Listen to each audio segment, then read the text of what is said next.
The buzzing of my phone jolted me awake at 2:17 a.m. I knew without looking who it was. Only one person in my life had the audacity to text at this hour, expecting an immediate response. I fumbled in the darkness, squinting at the harsh blue light of my screen. "Addie, your sister's in trouble again. Call me ASAP. Mom." I collapsed back against my pillows, staring at the unfamiliar shadows on my ceiling. After 3 weeks in my new apartment, everything still felt temporary, as if I were staying in someone else's life. The moon cast silver patterns across my wall through curtains I'd picked out myself. The first real decision I'd made that was entirely for me. My phone buzzed again. "Are you awake? This is serious." Of course it was serious. It was always serious with Willow. My stomach clenched as I typed back a response, hating myself for the reflexive obedience even as my fingers moved across the screen. What happened? 3 dots appeared, disappeared, reappeared. Mom was crafting something dramatic, I could tell. I considered turning the phone off, pretending I'd slept through the notification. But 25 years of conditioning doesn't disappear after 3 weeks in a different zip code. She lost her job. Manager caught her drinking in the break room. She's hysterical, saying she'll be evicted. Your father's blood pressure is through the roof. We need you. Those last 3 words, the battle cry of my family. We need you, Adeline. 3 simple words that had shaped my entire existence. 3 words that had kept me in Mapleton when all my friends left for college.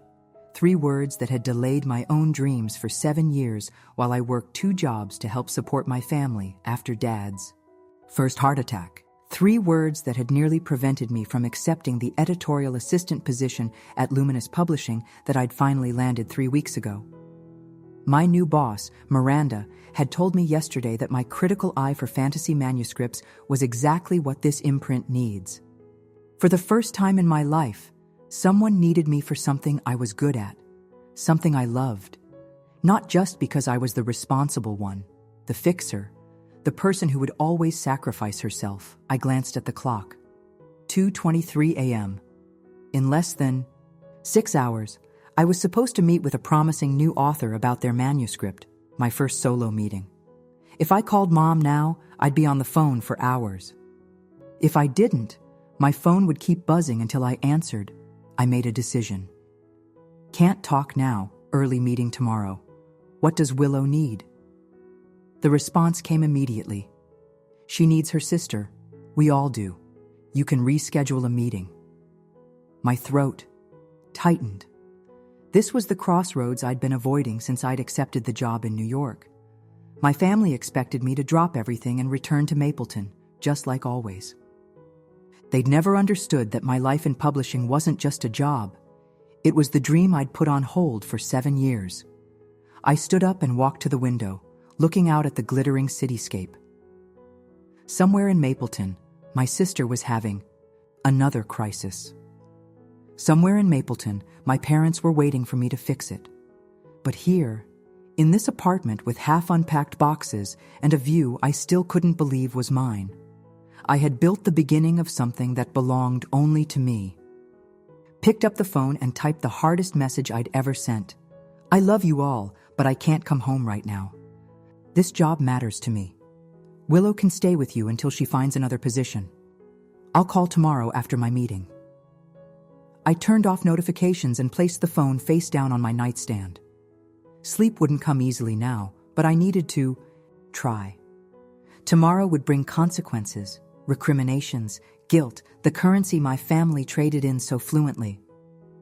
But tomorrow would also bring my meeting with Eliza Chen, whose fantasy manuscript about a young woman discovering her power had moved me to tears. Tomorrow, I would take another step into the life I'd chosen for myself. For the first time, "We need you" wouldn't be enough to pull me back. The subway car rattled and swayed as I rehearsed what I'd say to Eliza Chen. Miranda had trusted me with this meeting, and I couldn't mess it up by being distracted. But the screen of my silenced phone haunted me. By now, there would be missed calls, increasingly frantic text messages, possibly even tearful voicemails. The woman sitting across from me had a tattoo on her wrist, a small bird in flight. I found myself staring at it, thinking about wings and escape and the invisible tethers that still bound me to Mapleton. My earliest memory was of holding 2-year-old Willow's hand while Mom slept off another migraine. I was 5, making peanut butter sandwiches and cutting them into triangles the way Willow liked. Dad was working double shifts at the factory, trying to keep us afloat. Even then, I understood that someone needed to be the grown-up, and somehow, that someone had become me. By the time I was 10, I was making doctor's appointments for Mom and helping Willow with her homework. At 15, I was working weekends at the local bookstore, my one indulgence, being surrounded by stories of people who got to leave, who got to choose, who got to be someone other than the family caretaker. When I was 18 and my acceptance letter to Columbia arrived, Dad had his first heart attack. The timing wasn't coincidental. He'd been keeping the factory's impending closure a secret, stressing about money in silence until his body betrayed him. I deferred my acceptance, then deferred again the next year. By the 3rd year, we all pretended I had never planned to leave at all. College became night classes at the community college while I worked at the bookstore during the day and waited tables at night. Willow dropped out of high school, cycled through minimum wage jobs, started drinking too much, following Mom's pattern, though neither of them would admit it, and I kept everything running. I paid bills, made appointments, staged interventions, researched treatment programs, worked extra shifts, and put my own dreams on a shelf so high I could barely see them anymore. Until last year, when the bookstore owner introduced me to a publishing executive who was passing through town. He'd seen how I organized the shelves, heard me recommending books to customers with an enthusiasm that hadn't dimmed despite everything. He'd given me his card, told me to send him my resume. I hadn't expected anything to come of it. But 9 months later, after countless late-night applications and secret phone interviews, Luminous Publishing offered me the editorial assistant position. And despite the tears and recriminations and guilt, I had accepted it. The subway screeched to a halt at my stop. I emerged into the morning sunlight, straightening my blazer, purchased second-hand but carefully tailored to look more expensive than it was. Today, I would be Adeline Hayes, editorial assistant with the sharp eye and insightful comments. Not Addie, the family fixer with perpetual worry lines between her brows. As I walked the 3 blocks to the Luminous offices, I finally checked my phone. 6 missed calls from Mom, 2 from Dad, 4 from Willow, 11 text messages. I scrolled through them quickly, a familiar dread pooling in my stomach. How could you be so selfish? Your sister is having a breakdown. Dad's not feeling well. I thought I raised you better than this. Fine, abandon us like you've clearly been wanting to. Please, Addie, I really need you. The last one from Willow, sent 30 minutes ago, was different. I'm sorry. It's not your responsibility to fix my mess. Good luck with your meeting. I stopped walking, rereading the message in disbelief. In 23 years, I couldn't remember Willow ever acknowledging that her problems weren't automatically mine to solve. A tiny, fragile hope fluttered in my chest. I sent back a quick reply. Thank you. That means a lot. I'll call tonight. Then I put my phone away and entered the gleaming lobby of Luminous Publishing, riding the elevator to the 14th floor where a new chapter of my life was waiting. Your insights on the protagonist's character arc are exactly what this manuscript needs, Eliza Chen said, her eyes bright with excitement. When Miranda said I'd be meeting with a new editorial assistant, I was worried, but you clearly understand what I'm trying to accomplish with this story. We were sitting in a small conference room, manuscript pages spread between us. The meeting had gone better than I could have hoped.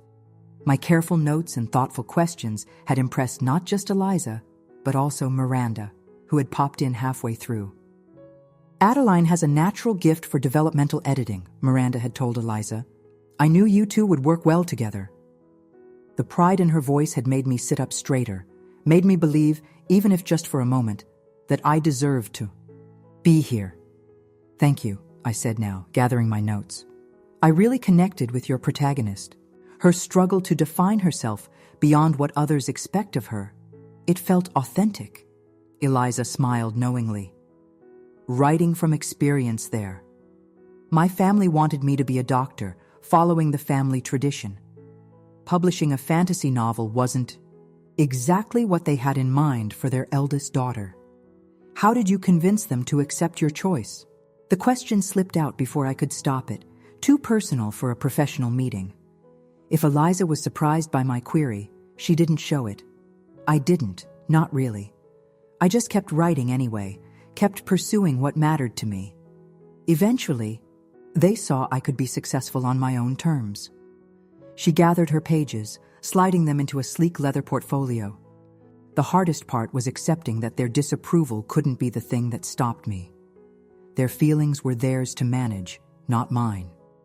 The simplicity of her statement hit me like a revelation. My family's feelings were theirs to manage, not mine. Was it really that straightforward? Could I actually believe that? That's profound. I stood, extending my hand. I'm looking forward to working with you on this, Eliza. After she left, I remained in the conference room, staring out at the Manhattan skyline. My phone buzzed again. Dad, this time.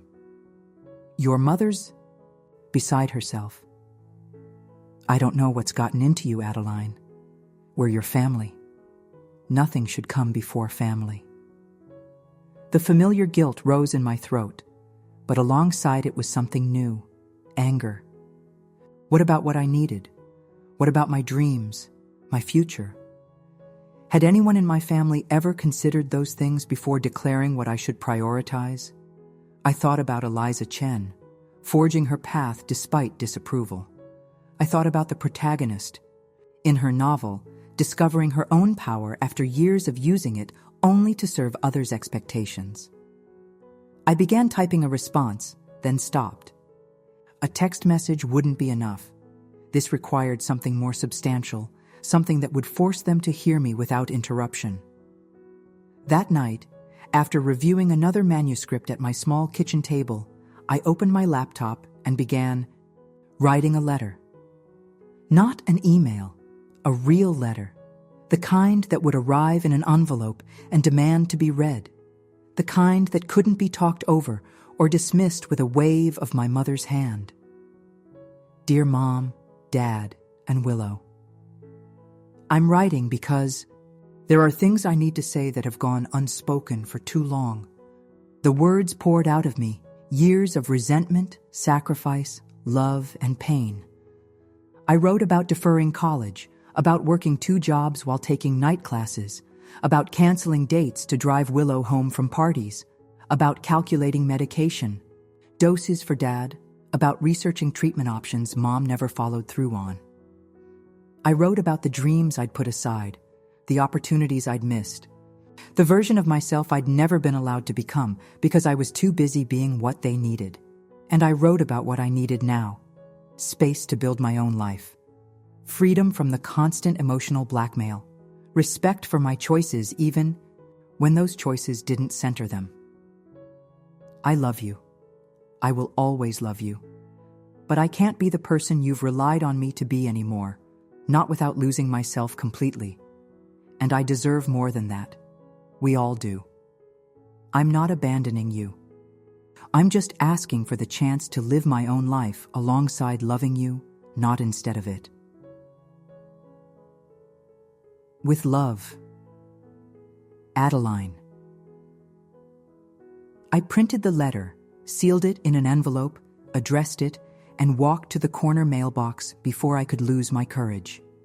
As the envelope slipped from my fingers, I felt a weight lifting and a new fear taking its place. What would happen when they read these words I could never take back? For 3 days, I heard nothing. No calls, no texts, no emails. The silence was worse than the accusations had been. I moved through my days at Luminous in a fog of anxiety, checking my phone obsessively, jumping whenever it buzzed with a notification. Miranda noticed, of course. Nothing escaped her sharp eyes. "Whatever's going on in your personal life," she said during our Thursday check-in, "don't let it affect your work here. You've made an excellent start, Adeline. I'd hate to see you sabotage yourself." "It won't happen again," I promised, mortified that my distraction had been so obvious. Miranda's expression softened slightly. "Family troubles?" I nodded, not trusting myself to speak without letting the emotion overwhelm me. "I've been where you are," she said, surprising me. Miranda rarely shared personal details. First-generation college graduate, first to leave my hometown. My mother didn't speak to me for 2 months when I moved to New York. "How did you handle it?" I asked, desperate for guidance. I kept moving forward. "I built a life I loved, and eventually, they saw that my success didn't mean I had abandoned them. It just meant I had more to bring to the table." She straightened, a stack of manuscripts on her desk. "Give them time to adjust their expectations. People can surprise you." That night, I came home to find a small package propped against my apartment door.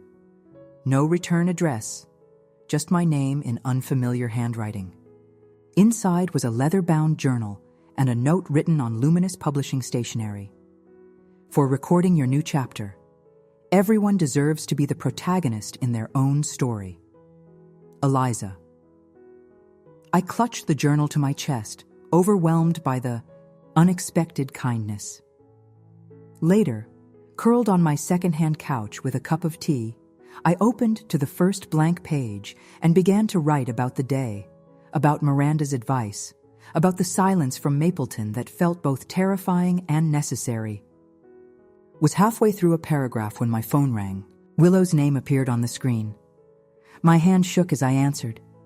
"Addie?" Her voice sounded small, uncertain. "I'm here." I held my breath, bracing for accusations or tears. "I got a job," she said. "Nothing fancy, just waitressing at that new place on Elm Street. But the manager seems nice, and the tips are good. I start tomorrow." That's great, Willow. I was waiting for the other shoe to drop, for her to ask for money or help or advice. I also found an AA meeting at the community center. I went yesterday, going again tomorrow. I sat up straighter. "Really? Wow." "Yeah."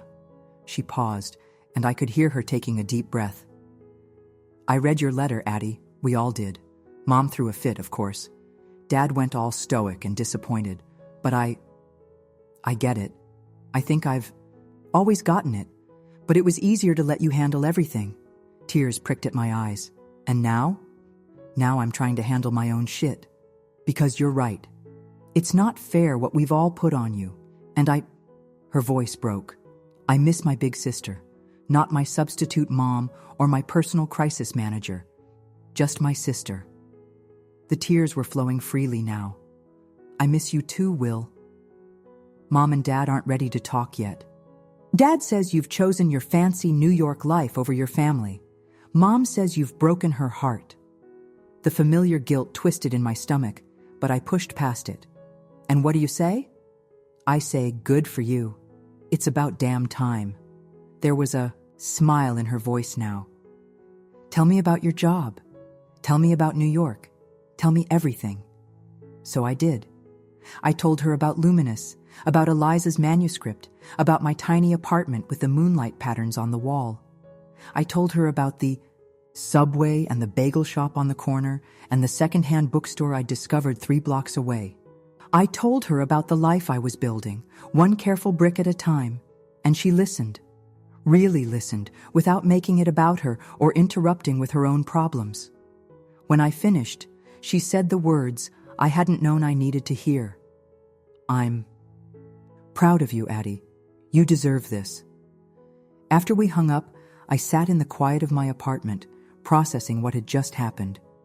Willow, chaotic, self-centered Willow, had been the first to understand.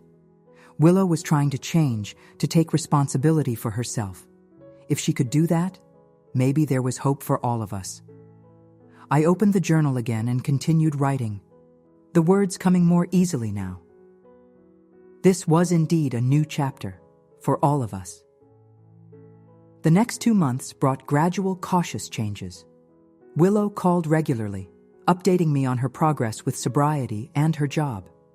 She'd been promoted to shift supervisor after just 6 weeks, something she'd proudly accomplished without my intervention. The manager says I have unexpected leadership qualities, she told me, laughter in her voice. Can you believe that? Me, a leader. I could believe it. Willow had always had a magnetic personality and quick intelligence. She'd just been drowning those qualities in alcohol and self-pity for so long that we'd all forgotten they existed. Dad began sending awkward text messages. Nothing emotional, just brief updates about the weather or sports scores. It was his way of maintaining connection without having to address the uncomfortable truths in my letter. I responded in kind, sharing small details about my day or asking about his garden. We were building a new language between us, tentative and imperfect but better than silence. Mom remained distant. She'd sent one terse email. I hope you're eating properly and getting enough sleep. New York is dangerous. Lock your doors.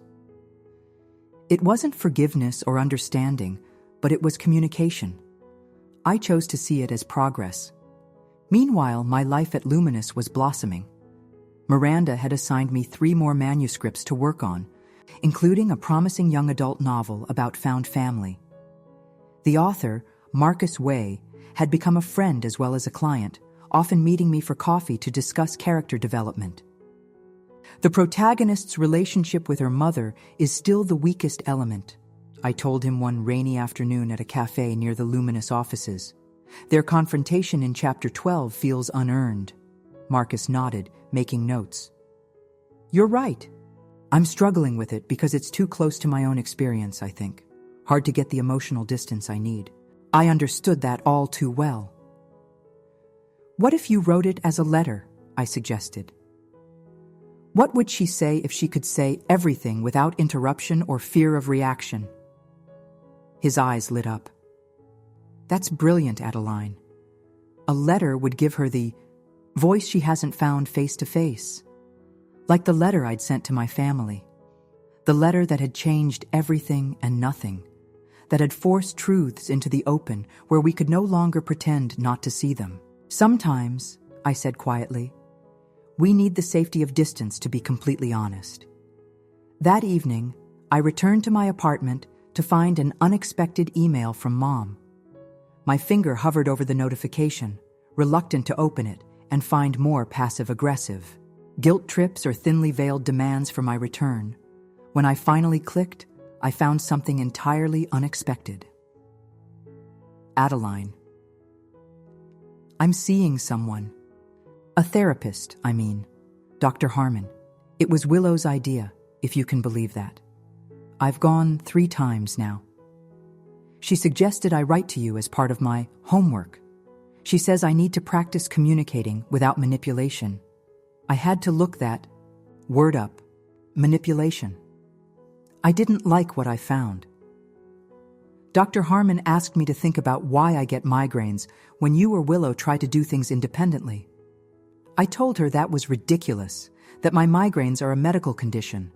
But then, I realized I haven't had one since you left, not one in over 3 months. I don't know what that means yet, but I'm trying to figure it out. There are things in your letter that hurt to read. There are things I'm not ready to address, but I wanted you to know I'm trying. Mom, I read the email 3 times, trying to process this monumental shift. Mom, seeing a therapist. Mom, acknowledging her manipulative behavior. Mom, making any effort at all to change the dysfunctional patterns that had defined our family for decades. I didn't know whether to laugh, cry, or book the first flight back to Mapleton to verify this miracle with my own eyes. Instead, I poured a glass of wine and called the one person who would understand the significance of this development. She's in therapy? Willow sounded as shocked as I felt. And she admitted to manipulation? Are we sure she hasn't been replaced by a pod person? That was my first thought, I admitted, curling my legs under me on the couch. How did you convince her to go? Willow snorted. I didn't try to convince her at all. I just started talking about my own therapy sessions. You're in therapy too? I interrupted, spilling wine on my shirt in surprise. 3 weeks now, part of my AA program. Anyway, I kept mentioning what my therapist said about our family dynamics, and suddenly Mom was all interested in correcting my misconceptions. Next thing I know, she's made an appointment just to prove how wrong my therapist is about her. I laughed, dabbing at the wine stain. That sounds like Mom. Dr. Harmon must be a miracle worker, Willow continued.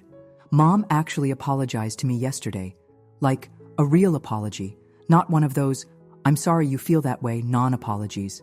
I nearly fell over. A lump formed in my throat. Do you think things are really changing? Willow was quiet for a moment. I think they're trying. I'm trying. We're all trying to figure out who we are without you holding everything together. Her voice softened. Turns out we can function, Addie. Not perfectly, but we're managing. You didn't break us by leaving. You might have actually forced us to grow up. The relief that flooded through me was so intense it felt like pain. For years, I'd believed my family would collapse without me, that Dad would have another heart attack, that Mom's migraines would incapacitate her, that Willow would drink herself into oblivion. I'd believed I was essential, irreplaceable. But what if that belief had been part of the problem all along? What if my constant intervention had prevented them from developing their own coping mechanisms, their own strength? I feel like I've been holding my breath for years, I whispered, waiting for the call that everything had fallen apart without me. You can exhale now, Willow said gently. We're okay. And from what you've told me, you're more than okay. You're thriving. She was right. In 3 months, I'd gone from nervous newcomer to valued team member at Luminous. I'd made friends, real friends, not just workplace acquaintances. I'd started exploring the city on weekends, discovering favorite cafes and bookshops, even joining a writing group that met on Thursday evenings. I was building a life that belonged to me. And miraculously, my family was building new lives too, lives that didn't depend on my constant sacrifice. I'm coming home for Thanksgiving, I said impulsively. If that's okay? It's more than okay, Willow replied. It's time. The Mapleton bus station looked exactly as it had the day I'd left. Dingy fluorescent lights, chipped linoleum floors, the same coffee vending machine that had been broken for as long as I could remember. But I felt like a different person returning to a familiar photograph, recognizing everything but fitting nowhere. Dad was waiting in his ancient Buick, engine running to combat the November chill. When he saw me, he got out awkwardly, hovering by the car door, as if unsure whether to hug me. I made the decision for him, wrapping my arms around his solid frame. He smelled the same, aftershave and coffee and the faint medicinal scent of his blood pressure pills. For a moment, I was 12 years old again, seeking safety in my father's embrace. You look good, Addie, he said gruffly when we pulled apart. City life agrees with you. Thanks, Dad. I tossed my bag in the back seat and climbed into the passenger side. How are you feeling? How's your blood pressure? He started driving, eyes fixed on the road. Better, actually. Doc says I'm making progress. Cut back on salt. Started walking every morning. He glanced at me. Willow joins me sometimes. We walk down to the pond and back. I tried to imagine my night owl sister voluntarily waking up early to walk with Dad. Another small miracle in a season of them. That's great, I said, meaning it. And Mom? How is she? Dad's hands tightened on the steering wheel. Different. That therapist has her talking about feelings all the time. Uncomfortable as hell if you ask me. He paused, but her migraines are better. And she's been taking that art class at the community center, painting. She's not half bad. The Mapleton Water Tower came into view, then the elementary school. Then the turn onto Maple Street where our modest 2-story house waited. My stomach clenched with anxiety. Would Mom greet me with tears and recrimination? Would my letter be thrown in my face? Would this fragile peace shatter once we were all under the same roof? Your sisters made your old room up for you, Dad said as we pulled into the driveway. She was up till midnight fussing with it. The porch light was on, and through the front window I could see movement. Willow pacing, Mom arranging something on the dining table. Home. Not the home I'd left, but not quite a strange place either. Something in between. Dad carried my bag. Inside, calling out, "She's here!" Willow appeared first, hair cut short in a pixie style that suited her heart-shaped face. She looked healthier than I'd seen her in years, clear-eyed, with color in her cheeks and a steadiness in her movements that had been missing during her drinking days. Finally, she enveloped me in a tight hug. The prodigal editor returns. Mom emerged from the kitchen, wiping her hands on a dish towel. She looked smaller somehow, less formidable than in my memory. Her hair had more gray, and she'd abandoned the heavy makeup she'd worn for as long as I could remember. When our eyes met, I saw uncertainty there, and something that might have been respect. "Adeline," she said, using my full name as she always had. "Welcome home." Her hug was brief but genuine, without the clinging quality that had often made her embraces feel like anchors dragging me down. "Dinner's almost ready," she continued, retreating to the kitchen. "I made your favorite pot roast." She actually followed a recipe, Willow whispered. "No improvisation. It's edible and everything." I laughed, the tension in my shoulders easing slightly. Maybe we could do this. Maybe we could learn to be a family without falling back into our old, destructive patterns. Dinner was surprisingly pleasant. Dad talked about his garden plans for spring. Willow shared stories from the restaurant, imitating the eccentric regulars until we were all laughing. Mom asked genuine questions about my job, listening attentively to my descriptions of manuscripts and authors. "I'm proud of you," she said abruptly as we cleared the dishes. The words hung in the air between us, unfamiliar and precious. "I don't think I've said that enough, but I am. You've always been formidable." "Thank you," I managed, throat tight with emotion. Later, in my childhood bedroom, I found a small wrapped package on the pillow. Inside was a framed watercolor of the view from my New York apartment window, the one I'd described to Willow during our phone calls. A small card read, "Painted from your descriptions, so I can see what you see. Love, Mom." I traced the brushstrokes with my fingertip, recognizing the care that had gone into each detail. My mother, trying to see the world through my eyes. My mother, acknowledging my separate life and choosing to connect with it rather than deny it. I placed the painting on the nightstand and opened my journal, writing until the words blurred before my eyes. For the first time since I'd left, I felt that coming home hadn't meant leaving myself behind.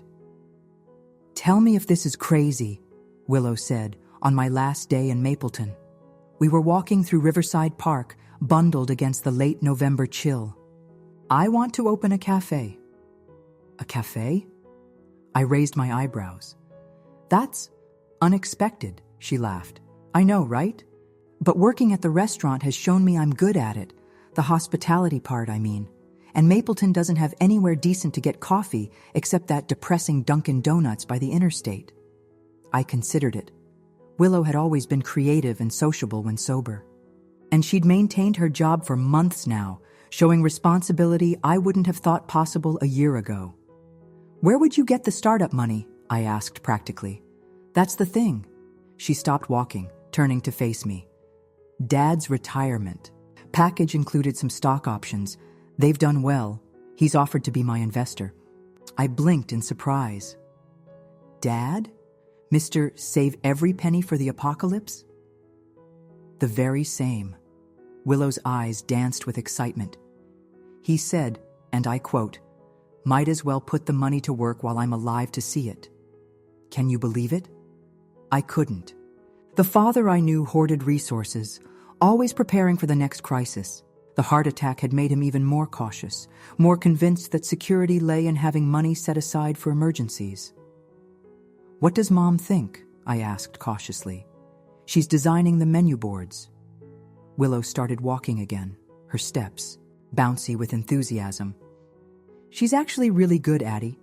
The therapy is helping her channel all that controlling energy into creative projects instead of, controlling us." I shook my head in wonder. "It's like I've stepped into a parallel universe." "I know." Willow linked her arm through mine.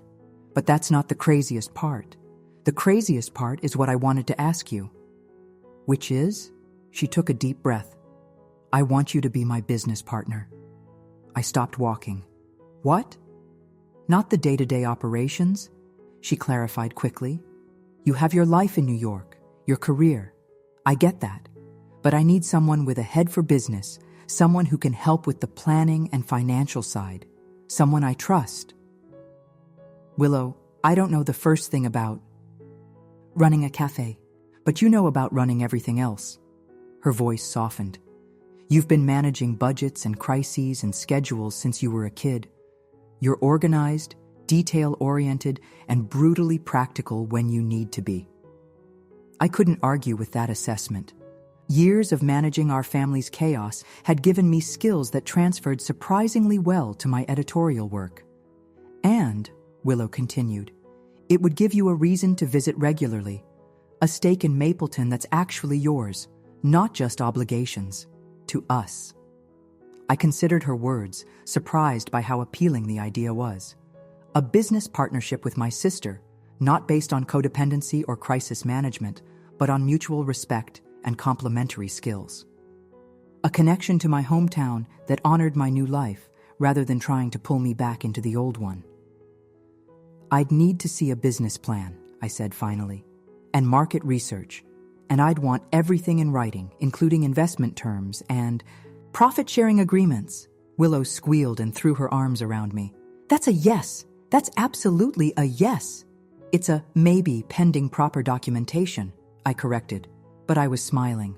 "Oh my God, we're going to be business partners." She did a little dance on the path.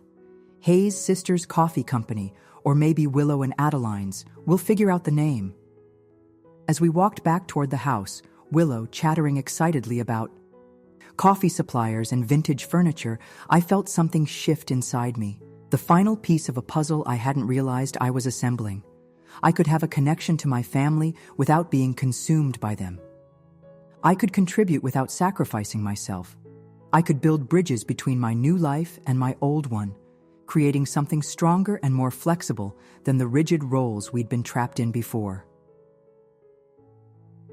That night at the Mapleton bus station, my family came to see me off. Dad handed me a folder. "Preliminary business documents," he said gruffly. "For you to review. Take your time." Mom pressed a travel mug into my hands. "For the trip. It's that tea you like, the one with the vanilla." Willow hugged me last, whispering, "Thank you for saying no to us when we needed you to. Thank you for making us grow up."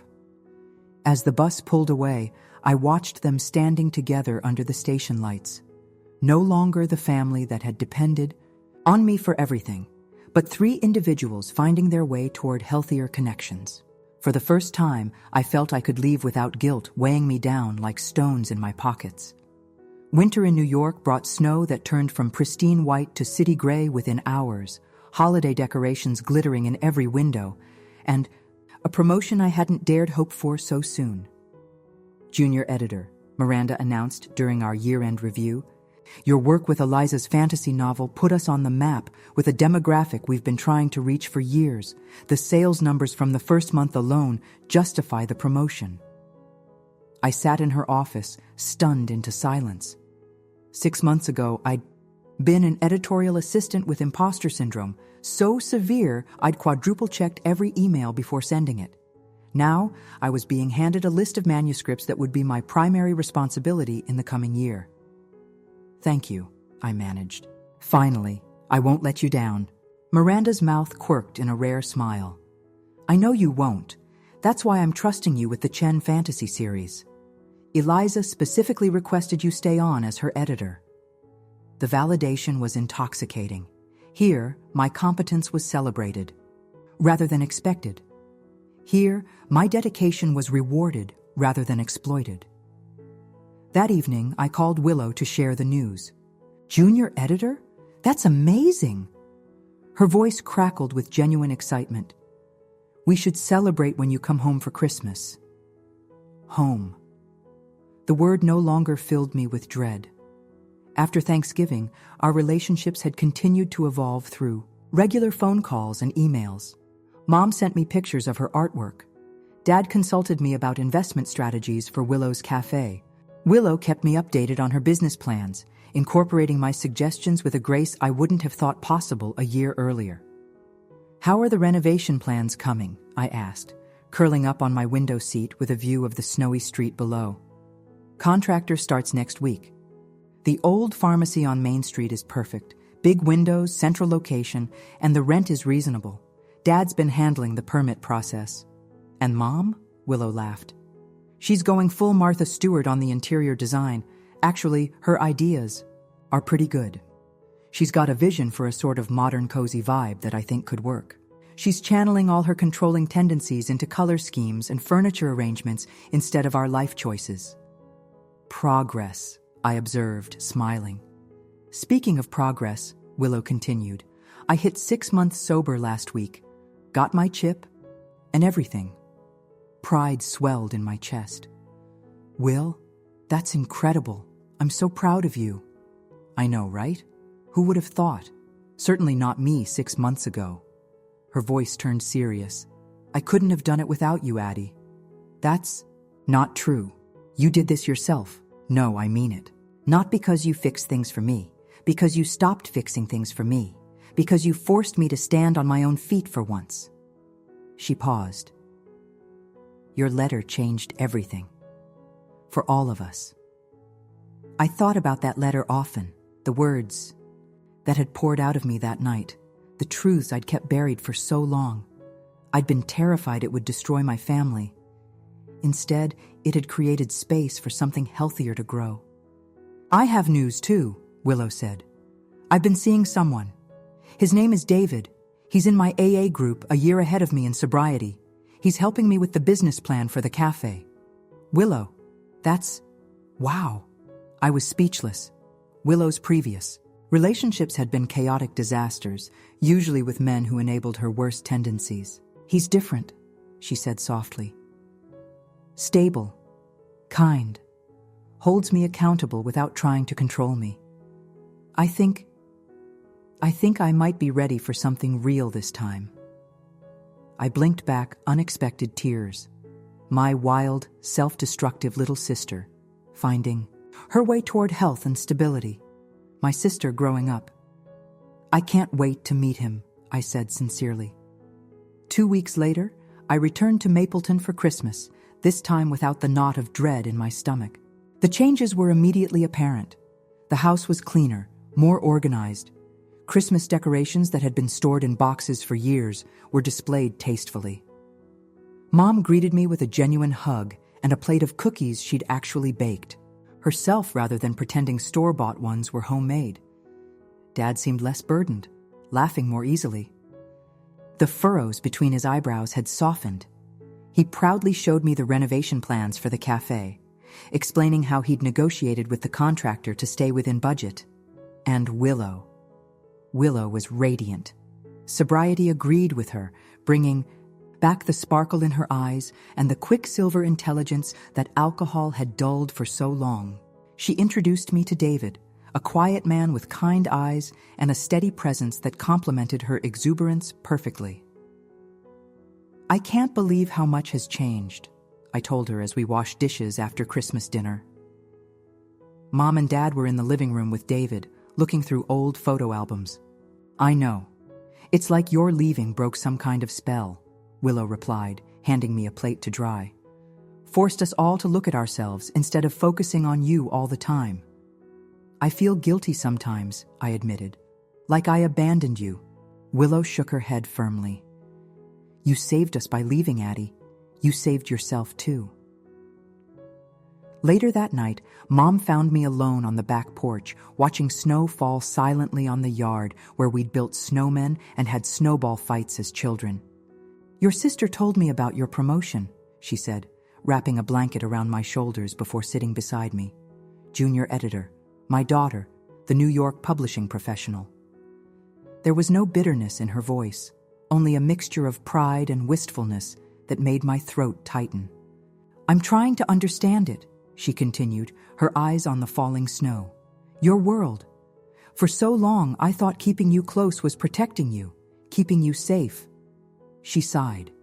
"Dr. Harmon says I was really protecting myself.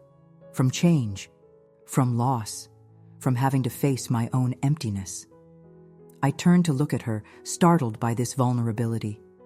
In my childhood memories, Mom was a force of nature, mercurial, demanding, capable of emotional storms that could devastate everything in their path. This reflective woman beside me seemed like a stranger. "I resented you," she said softly. "Your potential, your drive, everything I gave up when I married your father and moved to Mapleton." She glanced at me.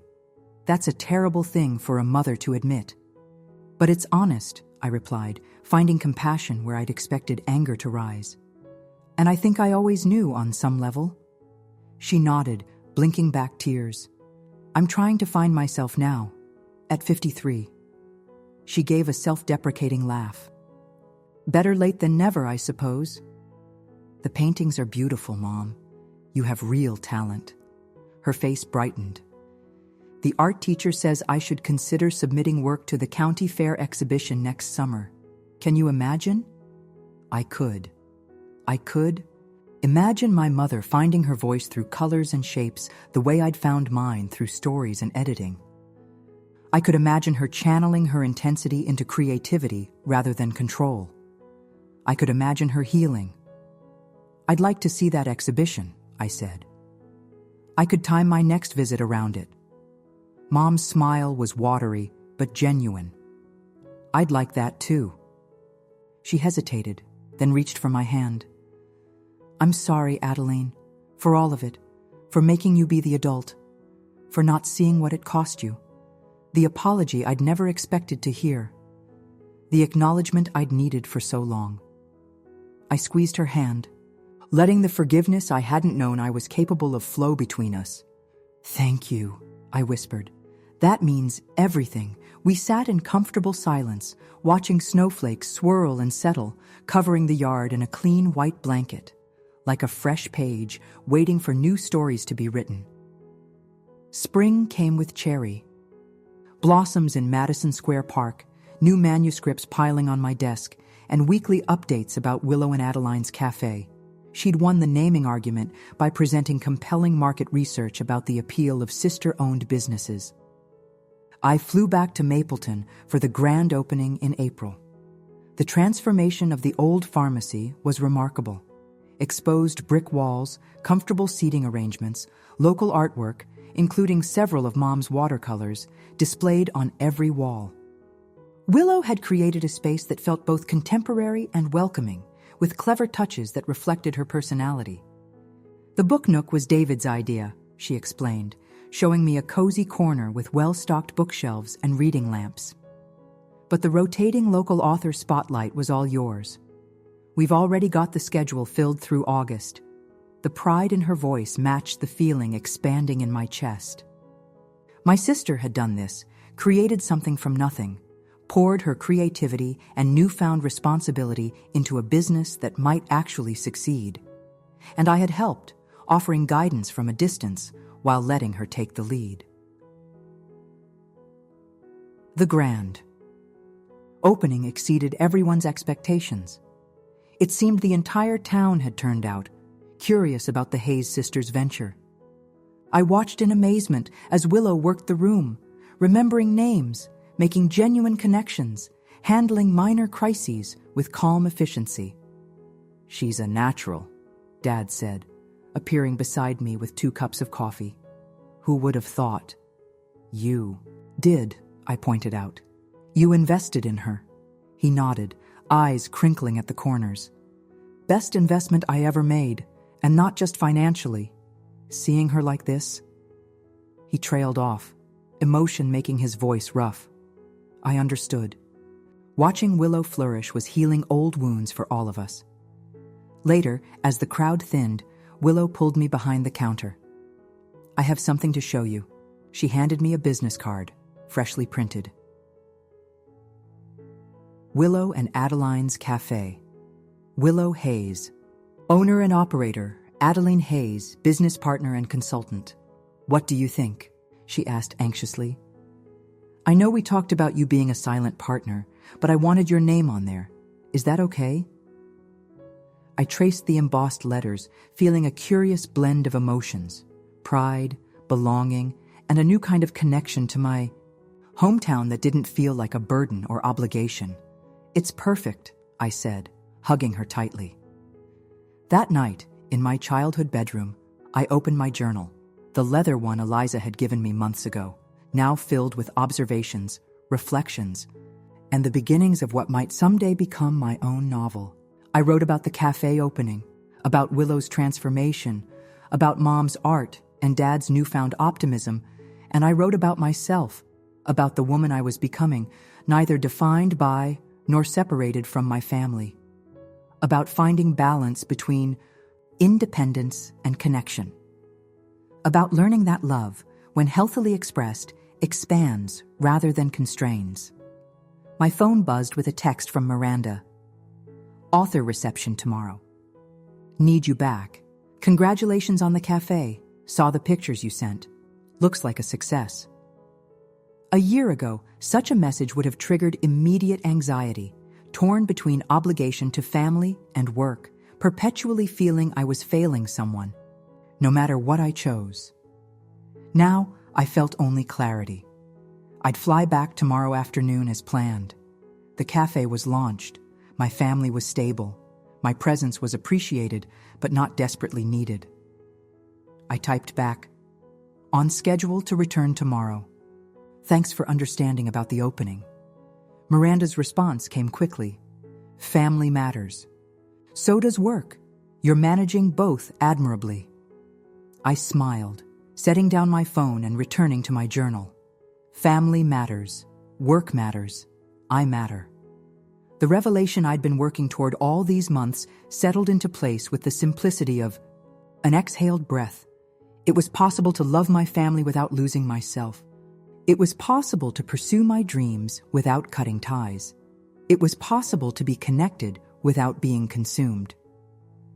Looking out at the familiar backyard, now illuminated by the security lights Dad had finally installed at Mom's insistence, I felt a profound sense of peace. I had not abandoned my family by leaving. In many ways, I had saved us all. Tomorrow I would return to New York, to my apartment with moonlight patterns on the wall, to manuscripts waiting for my editorial touch, to the life I was building day by day. And I would carry my family with me, not as a burden, but as a constellation of connections evolving and strengthening across the distance. I closed my journal and turned out the light, ready for whatever the next chapter might bring.